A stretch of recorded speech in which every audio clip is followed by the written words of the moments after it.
Assalamu alaikum wa rahmatullahi wa barakatuh. Sir, my name is Salman Juhair. Metric number is 1632403. Our group is presenting about the topic education in Europe during the Middle Age. I'm the first presenter. Now I'm going to present it. First of all, the introduction. The medieval period spans between the 5th and the 15th century, just after the fall of the Roman Empire. It was due to the systematic agriculture that the most sciences has progressed and urbanized. First, then, in the early period of time, the majority of people were illiterate. Even the rich, poor, men, women are illiterate, but only the rich people can access to the education. One of the researcher, his name is Havlivis, he said the 50%, 5% of the total Europe can access to the formal education at the time. At the time, and also the rich people, the son of the lords and the wealthiest person can go to the university level for the education at the time. And also the Franklin king, Charles Magny, he said he was the among the first people who support the formal education. There's a strange thing happened at the time. The church has the authority to perform the testing system and also the marking and also the produce the syllabus. They control the educational system totally, I can say that, and also manage the more focus towards the language and arts. They are focused on language and arts, but not the sciences. They're not focused on science to develop their educational system. And also, we can say that the Havlivis, the researcher, has claimed that knowledge of just reading and writing of the Latin, it advantages and given the most privileges to develop. But the churches has given focus to the point, the calligraphy, painting, and showed the artistic aptitude who are able to do. In the medieval England, when they are progressing in developing period, especially the merchant trade, uh, we can see in the Truceman 2015 to 2015, the son can the son of the traders, they learn the language rating for their business. And there are some grammar school at the time, grammar schools, so that but the grammar school is very small in size. Another Robert reports that at the time there's three types of education institute in medieval Europe. First is elementary sung schools. The school is only for the basic learning school, only for the boys. And another is the grammar school. Grammar school is advanced level school, and a formal education, they teach formal education at the time, and they teach the Latin so that they can understand the grammar. The primary school of literature, they teach theology and arts at the time. And another is monastic schools. The thing is, the monastic schools, the last medieval era grammar schools has developed. They teach that time they taught Greek, geography, and a wider range of natural sciences. I told you before the monastic schools. The monastic schools are, the principals, the main head of the department. All the departments are the monk, and the teachers are the monks also. They were in the monastic school. There were boys being trained for the church. They were taught there for the church.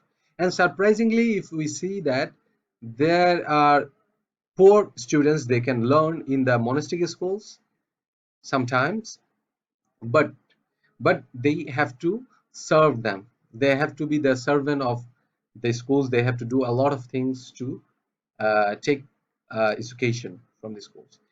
In that period of time, we can see nowadays there's a lot of differences, alhamdulillah, but at the time the situation is so difficult for the people to learn and to be a graduated person from the university at the time of uh, so that's all for me for the introduction. Thank you. Assalamu alaikum.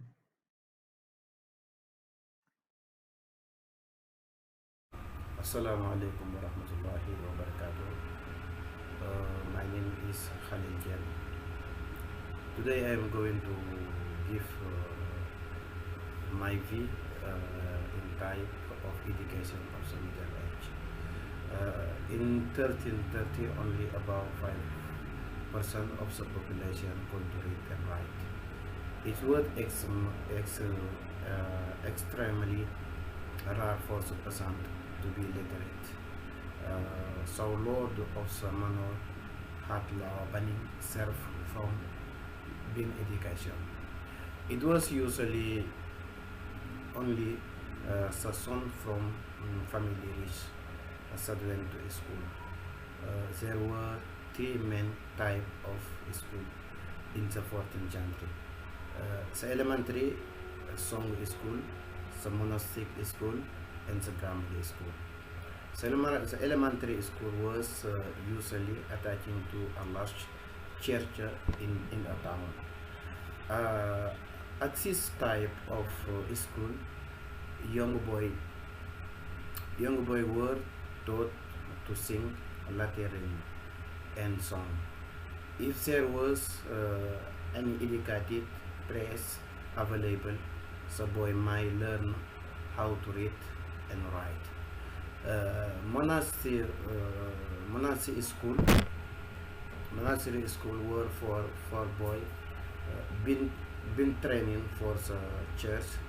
The boy were taught by monk and all lesson were concerned with religion education.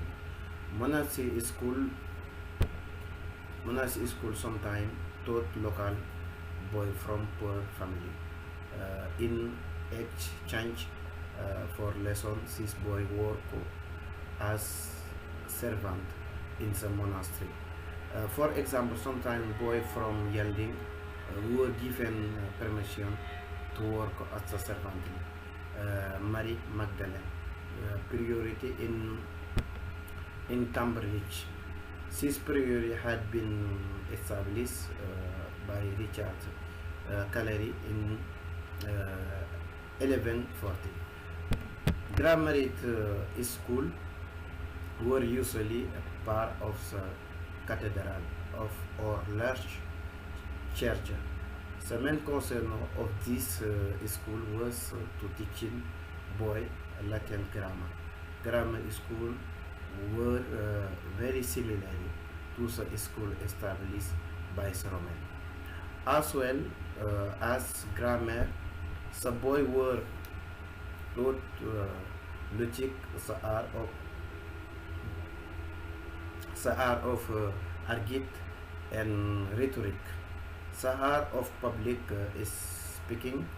They also following the Roman example of not speaking much time of subject such as mathematics and science. Another point that I'm going to talk about, the manpower of teachers. During the Middle Ages, there are no reports of teachers imported from outside of Europe, unlike today, with non-locals working or studying in Europe. During the Middle Ages, there were Europeans who taught in their homeland, and labeled. They were labeled as local teachers or educated people by the citizens. During the Middle Age, the church, we can see the church played an important role in receiving education in Europe. The church became the one who the one who revived knowledge and the culture during the Roman Empire. By the decree of Justinian in the year 529, they closed the pagan schools and gained more influence by becoming the center of knowledge. Due to influence and power, the church gave rise to monotheism. Therefore, we can see that most of the teachers at the in the medieval period are from the church. From the church, most of the teachers who came from the church were taught at the churches and given permission to teach the students at the schools and universities. Despite the influence of Christian in education at the time, there were teachers that were not related to them. Most of the teachers were involved in law and medicine in Bologna, such as the teachers in Bologna University. In cities like Bologna, the study of medicines and Roman law was useful for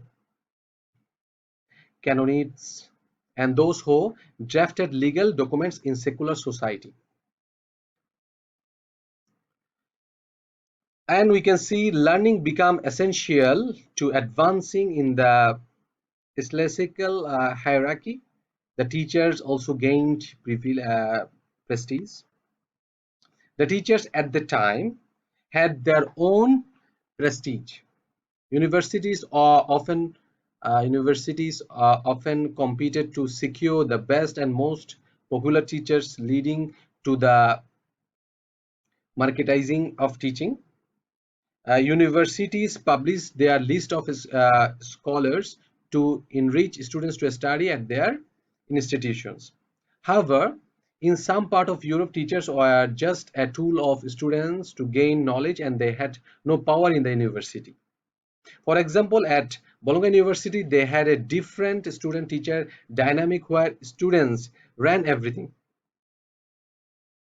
Havlivis, I already mentioned his name, is a researcher. In his research, mentioned students were able to hire or fire a teacher by consensus.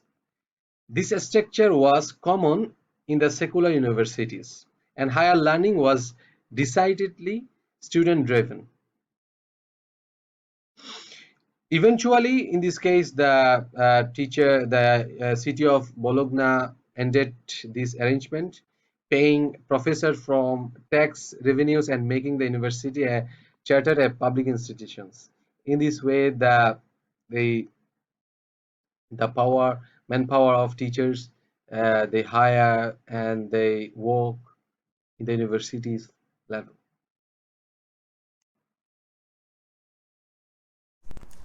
Assalamu alaikum warahmatullahi wabarakatuh. In this video, I will be reviewing an article, two parts of an article titled Middle Ages Education in Europe, written by my friends in the Modern History of Europe class. So the parts I will be reviewing is availability of education and also laws on education. So let's begin with the first part I will be reviewing. So first and foremost, my friends mention here that the meaning of education in the Europe during the Middle Ages was completely different than our understanding, the meaning for us, the meaning of education today, because during the Middle Ages in Europe, the education was not regarded as a necessity. According to Havlidis and the author that my friends used of his article, with the rise of the bigger kingdoms, the necessity of education had taken place with the rise of bigger kingdoms, because it's apparent that the bigger kingdoms had the necessity of qualified administrators, qualified warriors, qualified writers, those who are qualified in arithmetic, in math and science, and so on and so forth. So, however, education in Europe during the Middle Ages varied, as my friends say here, varied greatly from kingdom to kingdom, and there is a simple comparison here. There is a negative correlation here. negative correlation in terms of access to education in the European countries during the Middle Ages. They say here that the more centralized and rigid the system, the less likely the population was to have access to education. So to put it to a simple sentence, the more strict, the more centralized the country is, the less educated the people were in the European countries during the Middle Ages. For instance, they say they made the comparison of England and Scotland. England at that time during the Middle Ages had a very strict authority. It was a centralized state. However, the education was not really widespread, because women at that time in England were not having the opportunity to access education as the boys did at the time in England. However, on the other hand, in Scotland had a decentralized system. It had a less rigid system than England. However, it saw the rise and literacy level. The Scotland was more the education in Scotland. In a conclusion of education in the Middle Age, education during the Middle Age in Europe has contributed to shaping what education looked like in today's world. Backed by the very fact the university became during a point. From this project paper, we have got a glimpse of the evolution of education across the amount of Middle Age in Europe. Notably, when a kingdom or state developing some mindset and knowledge of the people developing hand in hand as people then could sing beyond the basic necessity. This development and emphasis on education act as a catalyst to the enlightenment in Europe. Why is true? That education for ladies was severely limiting at the time. That even during the middle century, like algebra, mathematics, and trade, so that education was commencing to the commonly accessible among the various levels in the society. History was witness also change that education within in the Middle Age had to undergo. The time where education is starting gaining attention as a society flourishing.